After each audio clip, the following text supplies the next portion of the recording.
கிறிஸ்துவுக்குள் பிரியமானவர்களே, FIBA radio வழங்கும் ஆராதனை வேளை நிகழ்ச்சிக்கு உங்களை அன்புடன் வரவேற்கிறோம்.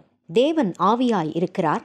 அவரை தொழுது கொள்ளுகிறவர்கள் ஆவியோடும் உண்மையோடும் அவரை தொழுது கொள்ள வேண்டும் என்றார். ஆராதனை வேளை நிகழ்ச்சியை நீங்கள் வாரந்தோறும் கேட்டு ஆசீர்வதிக்கப்பட்டு வருகிறீர்கள். நிகழ்ச்சி பற்றிய மேலான கருத்துக்களை கமெண்ட் செக்ஷனில் பதிவிடுங்கள். உங்கள் நண்பர்களுக்கும் இந்நிகழ்ச்சியை அறிமுகம் செய்யுங்கள். ஆராதனை வேளை.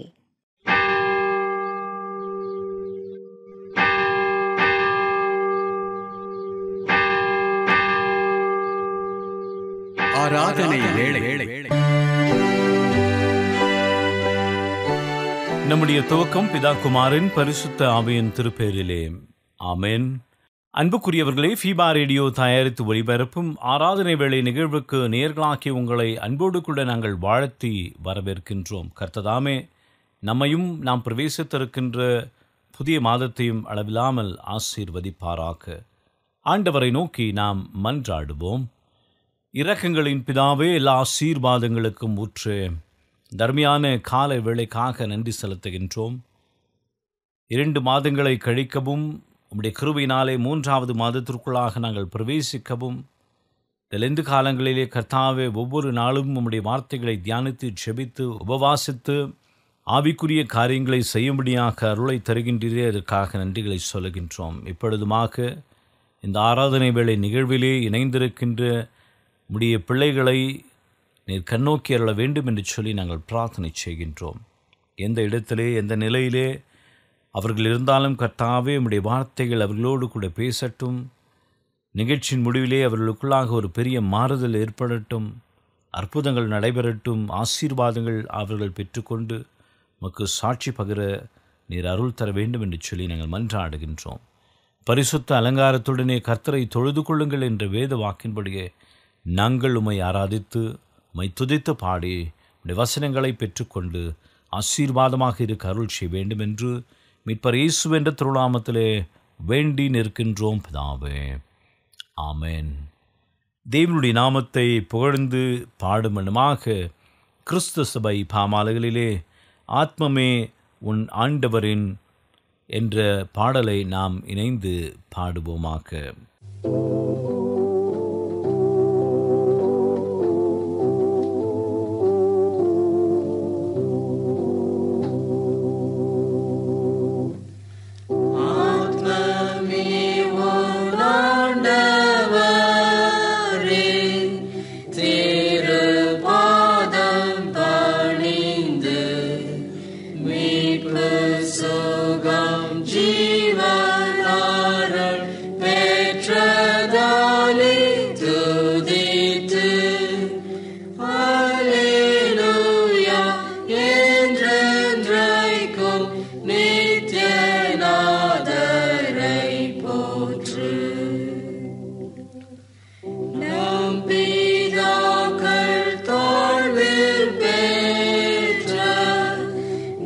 Yeah.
சேனைகளின் கர்த்தர் பரிசுத்தர், பரிசுத்தர், பரிசுத்தர். பூமி அனைத்தும் அவருடைய மகிமையால் நிறைந்திருக்கிறது. கர்த்தரை கம்பீரமாய் பாடி நம்முடைய இரட்சணிய கன்மலையை சங்கீர்த்தனம் பண்ண கடவும் வாருங்கள். நம்மை உண்டாக்கின கர்த்தருக்கு முன்பாக நாம் பணிந்து குனிந்து முழங்கால் படியிட கடவும் வாருங்கள். நம்முடைய பிதாவாகிய கடவுளாலும் கர்த்தராகிய இயேசு கிறிஸ்துவினாலும் உங்களுக்கு கிருபையும் சமாதானமும் உண்டாவதாக. சற்று நேரம் அமைதியாக இருந்து நாம் செய்த பாவங்கள், குற்றங்கள், தப்பிதங்களை தேவனுடைய சமூகத்திலே அறிக்கை செய்ய நாம் அழைக்கப்பட்டிருக்கின்றோம். தன் பாவங்களை மறைக்கிறவர்கள் வாழ்வடை மாட்டார்கள். அவைகளை அறிக்கை செய்து விட்டு விடுகிறவர்களோ இரக்கம் பெறுவார்கள் என்று வேதம் சொல்லுகின்றது. நம்முடைய பலவீனங்களுக்காக பரிதவிக்க முடியாத பிரதான ஆசாரியர் நமக்கு இராமல் எல்லா விதத்திலும் நம்மை போல் சோதிக்கப்பட்டும் பாவமில்லாமல் இருக்கின்ற பிரதான ஆசாரியரே நமக்கு இருக்கின்றார். பரலோக ராஜ்யம் சமீபமாக இருக்கின்றது. மனம் திரும்பி நற்செய்தியில் நம்பிக்கை வையுங்கள். பாவத்தை அறிக்கை செய்து நாம் பாவ மன்னிப்பின் நிச்சயத்தையும் விசுவாசத்தோடு கூட நாம் பெற்றுக்கொள்வோம். சர்வ வல்லமையும் மிகுந்த இரக்கமுள்ள ஆண்டவர் மன்னிப்பையும் பாவ நிவர்த்தியும் நமக்கு கட்டளையிட்டருளி வாழ்க்கை சீர்படுத்துவதற்கான காலத்தையும் தமது பரிசுத்தாவின் கிருபையும் தேற்றுதலையும் தந்தருள்வாராக. ஆமேன். ஆண்டவரை துதியுங்கள். ஆண்டவர் நாமம் துதிக்கப்படுவதாக. இந்த நாளுக்குரிய வேத பகுதியை வாசிக்க நாம் கவனமாக கேட்போம். பரிசுத்த பவுல் ரோமருக்கு எழுதின நிருபம் 8ஆம் அதிகாரம் வசனங்கள் 1-3 வரை வாசிக்க நாம் கேட்போம். ஆனபடியினால் கிறிஸ்து இயேசுவுக்குட்பட்டவர்களாயிருந்து மாம்சத்தின்படி நடவாமல் ஆவியின்படியே நடக்கிறவர்களுக்கு ஆக்கினை தீர்ப்பில்லை. கிறிஸ்து இயேசுவினாலே ஜீவனுடைய ஆவியின் பிரமாணம் என்னை பாவம் மரணம் என்பவைகளின் பிரமாணத்திலிருந்து விடுதலையாக்கிற்று. அது எப்படியெனில், மாம்சத்தினாலே பலவீனமாயிருந்து நியாயப்பிரமாணம் செய்யக்கூடாததை தேவன் செய்யும்படிக்கு தம்முடைய குமாரன் பாவ மாம்சத்தின் சாயலாகவும் பாவத்தை போக்கும் பலியாகவும் அனுப்பி மாம்சத்திலே பாவத்தை ஆக்கினைக்குள்ளாக தீர்த்தார். மாம்சத்தின்படி நடவாமல் ஆவியின்படி நடக்கிற நம்மிடத்தில் நியாயப்பிரமாணத்தின் நீதி நிறைவேறும்படிக்கே அப்படி செய்தார். வாசிக்க வேண்டிய வேத பகுதி வாசித்து ஆயிற்று. மீண்டும் ஒரு விசையாக ஆண்டவருடைய நாமத்தை நாம் அனைவரும் புகழ்ந்து பாடும் வண்ணமாக ஞான கீர்த்தனைகளிலே நீ உனக்கு சொந்தம் அல்லவே, மீட்கப்பட்ட பாவி நீ உனக்கு சொந்தம் அல்லவே என்ற பாடலை கரங்களை தட்டி உற்சாகமாய் நாம் பாடுவோம்.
போனாயோ இயேசுவை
அவர்க்கே பிழைப்பாயே. உலகை வெற்றி பெறினும் அவர்க்கே மறிப்பாயே. உழைத்து மறித்து முயற்ற நாதரின் உயர் பதவியில் என்றும் நிலைப்பாய். நீ உனக்கு சொந்தமல்லவே. விற்கப்பட்ட பாவி நீ உனக்கு சொந்தமல்லவே.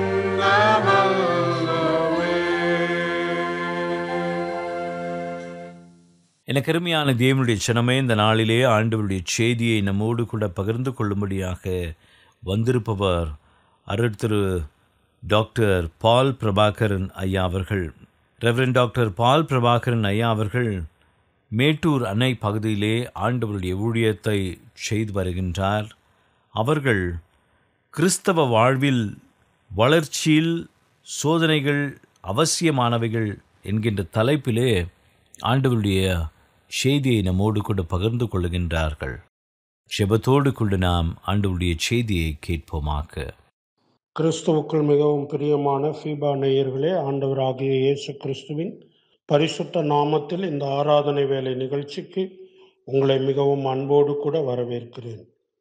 ஆண்டவராகிய இயேசு கிறிஸ்து நம்முடைய வாழ்க்கையில் நாம் பின்பற்றுவதற்கு பல முன்மாதிரிகளை அவருடைய வாழ்க்கை காலத்தில் நமக்கு கொடுத்திருக்கிறதை நாம் சுவிசேஷ புத்தகங்களிலே வாசிக்கிறோம்.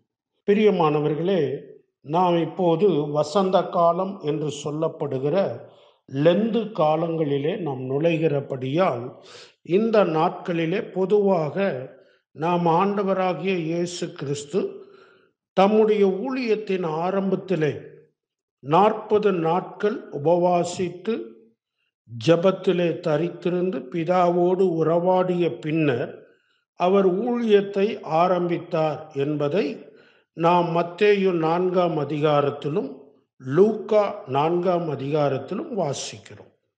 பொதுவாக இந்த உபவாசத்தை குறித்து நாம் சிந்திப்பதுண்டு. சபை வரலாற்றிலே இந்த லெந்து காலங்களை உருவாக்குவதற்கு பல்வேறு பின்னணிகள் கூறப்படுகின்றன.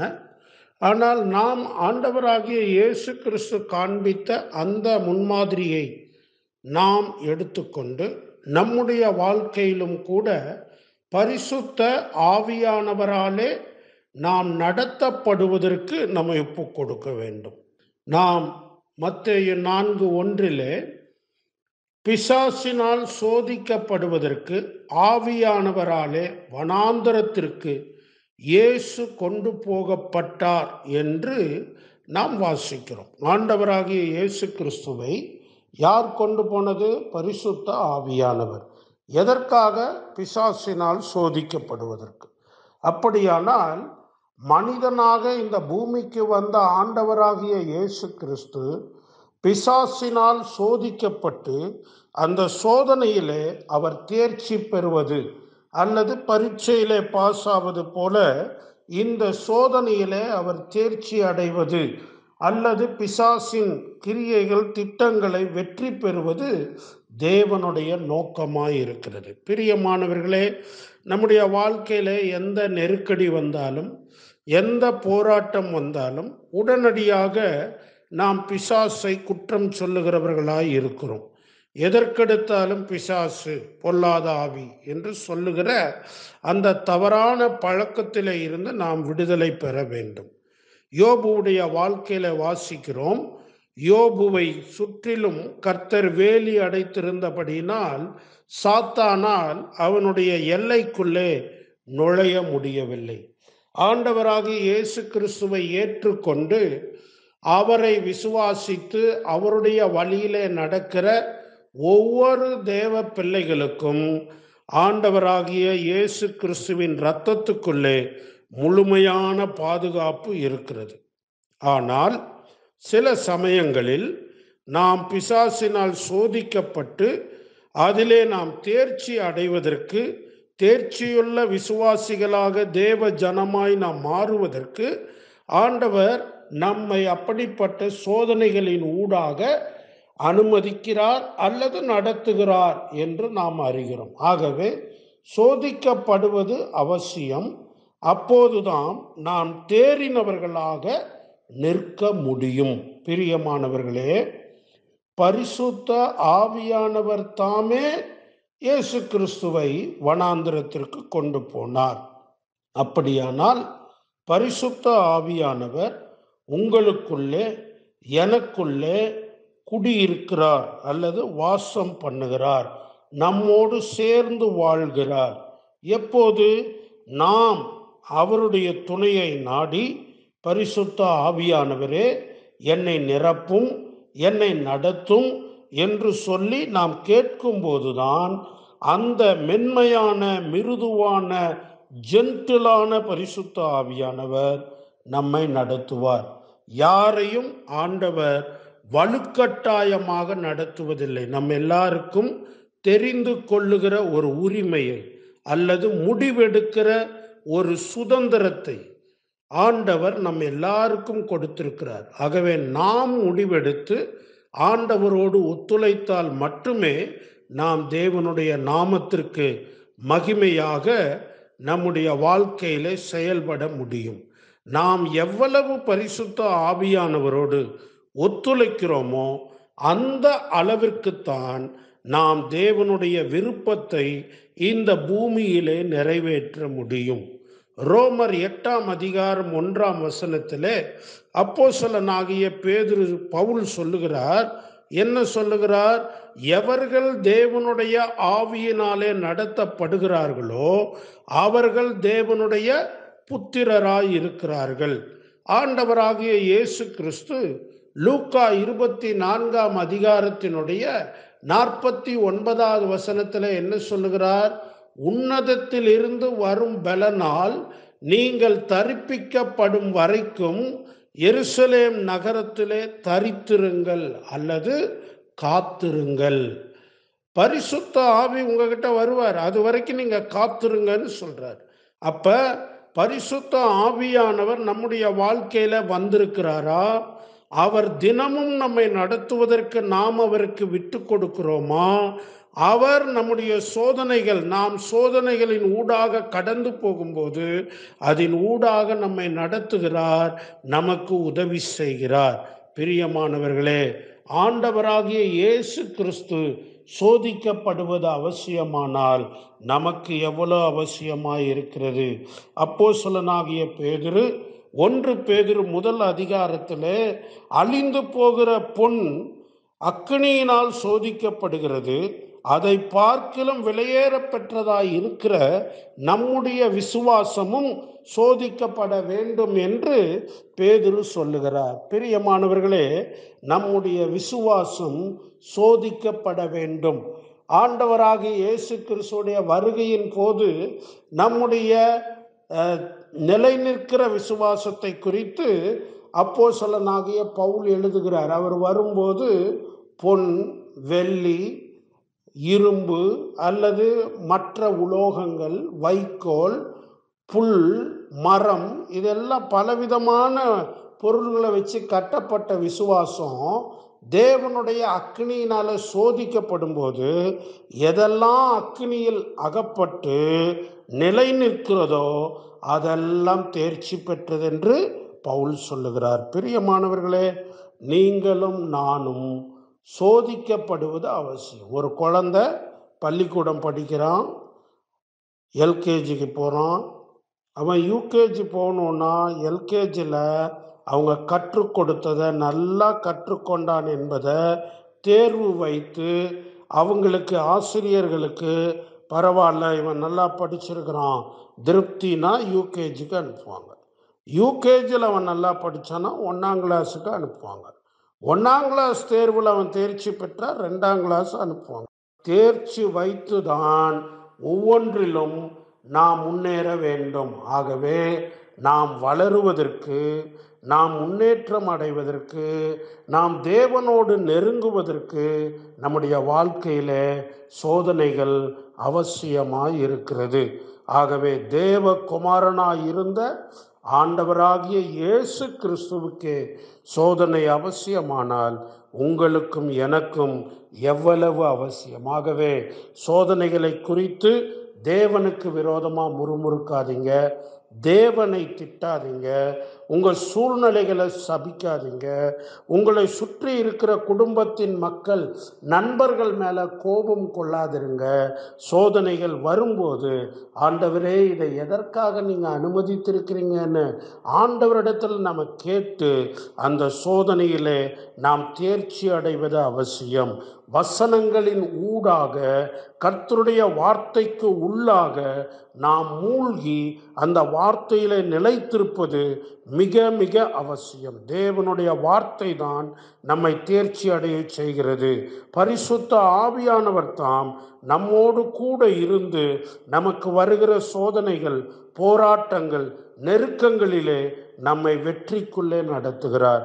பரிசுத்த ஆவியானவர் என்பவர் வசனத்தின்படி வாழ நாம் முயற்சிக்கும் போது, சோதனைகள் வரும்போது அந்த சோதனைகளில் ஜெயிக்க நமக்கு உதவி செய்கிறார். ஆகவே பிரியமானவர்களே, சோதனைகளை குறித்து மறைமுகமான அல்லது எதிர்மறையான சிந்தைகளை எடுத்துருங்க. அதுக்கு பதிலாக என்ன பண்ணுங்க? சோதனைகளுக்காக ஆண்டவருக்கு நன்றி சொல்லுங்க. சோதனையில் கர்த்தர் என்ன சொல்றார், கற்றுத்தர்றார் அப்படிங்கிறத அறிந்து தேவனுக்கு ஒப்பு கொடுப்போம். மூணாவது என்ன பார்க்குறோம்? சோதனைகள் நமக்கு வளர்ச்சிக்கு தானே தவிர நம்மை கீழே தள்ளுவதற்கல்ல. ஒரு கால் பிசாசு சில காரியங்களை கொண்டாந்து நம்மை அழிக்க முற்படலாம். ஆனால் சர்வ வல்லமையுள்ள தேவன் தம்முடைய பரிசுத்த ஆவியின் மூலமாக சோதனைகளை ஜெயிக்க நமக்கு உதவி செய்கிறார். ஆகவே பிரியமானவர்களே, நம்முடைய வாழ்க்கையில் கர்த்தருடைய வார்த்தைக்கு இடம் கொடுப்போம், பரிசுத்த ஆவியானவருடைய நடத்துதலுக்கு இடம் கொடுப்போம், சோதனைகளை எதிர்கொண்டு ஜெயிக்கிறவர்களாக இருப்போம். இந்த லெந்து காலத்தில், இந்த குறிப்பிட்ட இந்த நாட்களில் அதிகமாக வசனத்தை சிந்திப்போம், அதிகமாக ஜெபிப்போம், அதிகமாக பரிசுத்த ஆவியை சார்ந்து வாழ்ந்து தேவனை மகிமைப்படுத்துவோம். தேவன் தாமே நம் எல்லாரையும் ஆசீர்வதித்து இந்த வசந்த காலங்களிலே ஆவிக்குரிய வாழ்க்கையில இன்னொரு படி ஆண்டவரிடத்தில் நெருங்கி வர, கர்த்தருடைய வார்த்தையில இன்னும் கூடுதல் வெளிச்சத்தை பெற தேவன் தாமே நம் எல்லாருக்கும் அனுக்கிரகம் செய்வாராக. ஆண்டவர் உங்களை ஆசீர்வதிப்பாராக. ஆமேன். எனக்கு அருமையான தேவனுடைய ஜனமே, இன்றைய நாளிலே நம்முடைய கடந்து வந்து ஆண்டவருடைய செய்தியை பகிர்ந்து கொண்ட அருட்திரு டாக்டர் பால் பிரபாகரன் ஐயா அவர்களுக்கு ஃபீபா ஊழியங்களின் சார்பிலும் ஆராதனை வேளை நேயர்களாகிய உங்கள் அனைவரின் சார்பிலும் வாழ்த்துக்களையும் நன்றிகளையும் தெரிவித்துக் கொள்கின்றோம். கர்த்ததாமே அவரையும் அவர் செய்கின்ற போதக ஊழியத்தையும் அவருடைய குடும்பத்தையும் அளவில்லாமல் ஆசீர்வதிப்பாராக. சத்தியத்தை கேட்ட நாம் அனைவருமாக இணைந்து நம்முடைய விசுவாசத்தை அப்போஸ்தலர் விசுவாச பிரமாணத்தின் வாயிலாக அறிக்கை செய்து அதை நாம் உறுதி செய்வோமாக. வானத்தையும் பூமியையும் படைத்த சர்வ வல்லமையுள்ள பிதாவாகிய தேவனை விசுவாசிக்கிறேன். அவருடைய ஒரே குமாரனாகிய நம்முடைய நாதர் இயேசு கிறிஸ்துவையும் விசுவாசிக்கிறேன். அவர் பரிசுத்த ஆவியினாலே கன்னி மரியாளிடத்தில் உற்பவித்து பிறந்தார். பொந்தியு பிலாத்துவின் காலத்தில் பாடுபட்டு சிலுவையில் அறையுண்டு மரித்து அடக்கம் பண்ணப்பட்டு பாதாளத்தில் இறங்கினார். மூன்றாம் நாள் மரித்தோரிடத்திலிருந்து எழுந்தருளினார். பரமண்டலத்துக்கு ஏறி சர்வ வல்லமையுள்ள பிதாவாகிய தேவனுடைய வலது பாசத்திலே வீற்றிருக்கிறார். அவரிடத்திலிருந்து உயிருள்ளோரையும் மரித்தோரையும் நியாயம் தீர்க்க வருவார். பரிசுத்த ஆவியையும் விசுவாசிக்கிறேன். பொதுவாயிருக்கிற பரிசுத்த சபையும் பரிசுத்தவான்களுடைய ஐக்கியமும் பாவ மன்னிப்பும் சரீர உயிர்த்தெழுதலும் நித்திய ஜீவனும் உண்டென்று விசுவாசிக்கிறேன். ஆமென். மீண்டும் ஒருவசியாக தேவனுடைய நாமத்தை புகழ்ந்து பாடுமண்ணுமாக கிறிஸ்து சபை பாமலைகளிலே நிர்பந்தமான பாவியாய் நான் இங்கே தேவர் இருக்கே என்ற பாடலை இணைந்து பாடுவோமாக.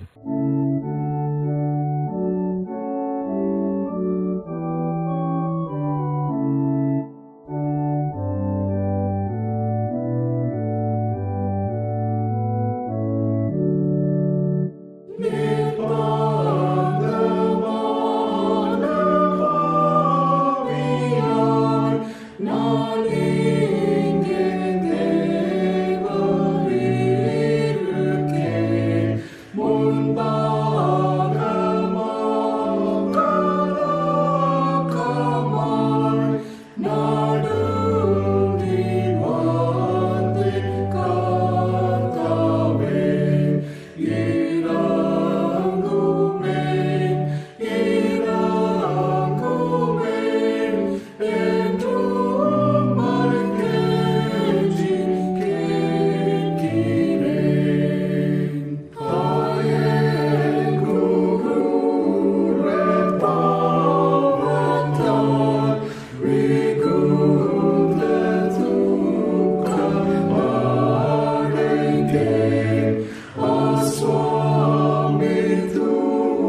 இந்த வாரத்திற்குரிய வாக்குத்தத்த வசனத்தை பெற்றுக்கொள்வோம். கலாத்தியர் 6ஆம் அதிகாரம் 9ஆம் வசனம். நன்மை செய்கிறதில் சோர்ந்து போகாமல் இருப்போமாக, நாம் தளர்ந்து போகாமல் இருந்தால் ஏற்ற காலத்தில் அறுப்போம்.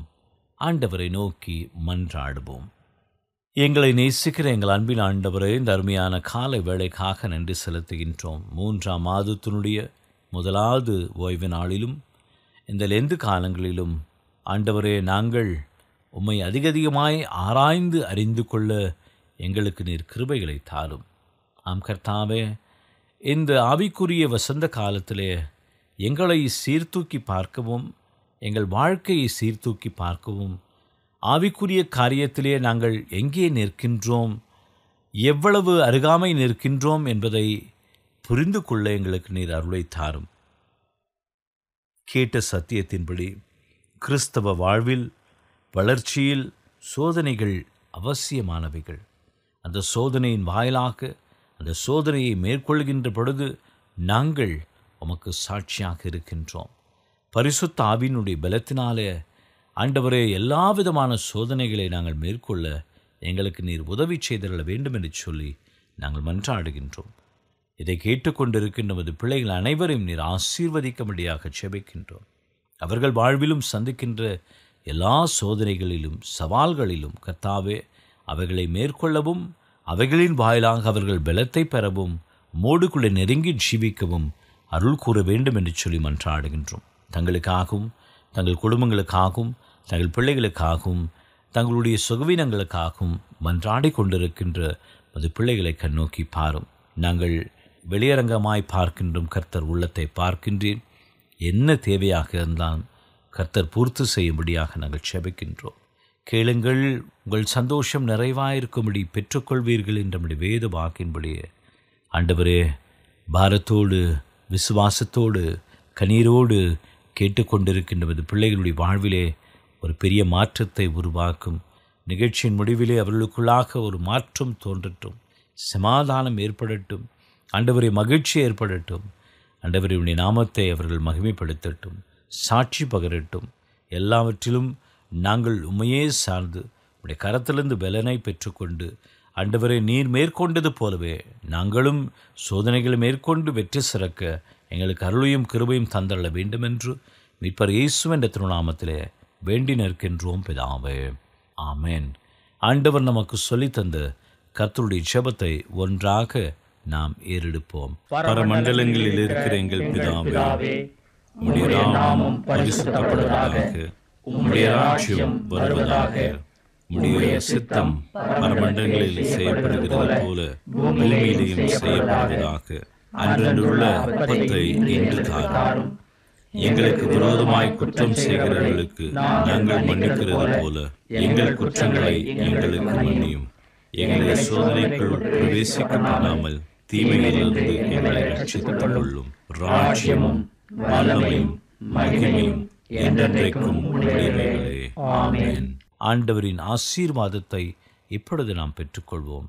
தந்தையின் அன்பும் மைந்தனின் அருளும் தூயாவின் கூட்டுறவும் நல்வருவும் நம்மோடும் நாம் கேட்ட சத்தியத்துடனும் நம்முடைய குடும்பத்துடனும் அனுசரித்து வருகின்ற லெந்து காலத்துடனும் பெற இருக்கின்ற எல்லா ஆசீர்வாதங்களுடனும் என்றும் என்றும் சதா காலங்களிலும் தங்கி நிலைத்து இருப்பதாக.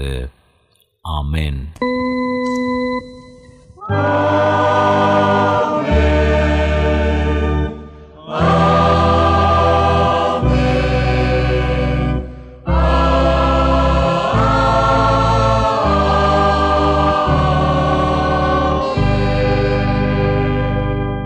ஆண்டவர் உங்களோடு இருப்பாராக.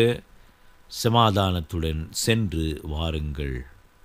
மீண்டும் நினைவுபடுத்துகிறோம் நேயர்களே, நீங்கள் ஃபீபா ரேடியோவின் நிகழ்ச்சிகள் பற்றிய தகவல்களை அறிந்து கொள்ள விரும்பினால் டிஸ்கிரிப்ஷன் பாக்ஸில் கொடுக்கப்பட்டுள்ள லிங்கை கிளிக் செய்யுங்கள். மேலும் நீங்கள் எங்களோடு தொடர்பு கொள்ள விரும்பினால் டிஸ்கிரிப்ஷன் பாக்ஸில் கொடுக்கப்பட்டுள்ள அலைபேசி மற்றும் தொலைபேசி எண்களை தொடர்பு கொள்ளலாம். வாழ்த்துக்கள் கூறி விடைபெற்றுக் கொள்கிறோம். வணக்கம் நேர்களே.